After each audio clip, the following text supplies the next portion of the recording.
Friends, ഒരു സ്ത്രീ government സർവീസിൽ നിന്ന് റിട്ടയർ ആയാൽ അവൾ അരങ്ങത്ത് നിന്ന് അടുക്കളയിലേക്ക് എന്ന കൺസെപ്റ്റാണ് എല്ലാവർക്കും ഉള്ളത്. പക്ഷേ അത് പാടില്ല. കൂടുതൽ ശക്തിയോടുകൂടി മുന്നോട്ട് പോവുകയാണ് വേണ്ടത്. കാരണം അവൾക്ക് കൂടുതൽ സ്വാതന്ത്ര്യം ലഭിക്കുകയാണ് റിട്ടയർമെൻറ്റ് വഴി ലഭിക്കുന്നത്.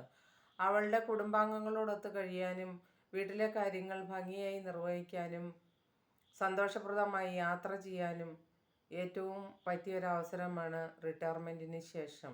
കാരണം ഓഫീസിൽ പോയില്ലല്ലോ എന്ന ഒരു വിഷമം ഒരിക്കലും ഉള്ളിൽ ഉണ്ടാവില്ല. ലീവ് എടുത്തിരുന്നാൽ പോലും ഓഫീസിലെ കാര്യമായിരിക്കും ചിന്ത. ഇത് അതിൻ്റെ കാര്യം വരുന്നില്ല. അപ്പോൾ കൂടുതൽ ഊർജ്ജസ്വലതയോടുകൂടി മുന്നോട്ട് നീങ്ങുക. അടുത്ത ഇഷ്ടമുള്ള കാര്യങ്ങളിലേക്ക് നമ്മൾ വ്യാപൃതരാവുക. അപ്പോൾ നമ്മൾക്ക് കൂടുതൽ സന്തോഷവും കുടുംബത്തിൽ മൊത്തം സമാധാനവും നിലനിൽക്കും. അപ്പോൾ റിട്ടയർമെൻറ്റ് ജീവിതം എന്ന് പറഞ്ഞാൽ ഒരു സന്തോഷകരമായ ജീവിതം എന്നാണ്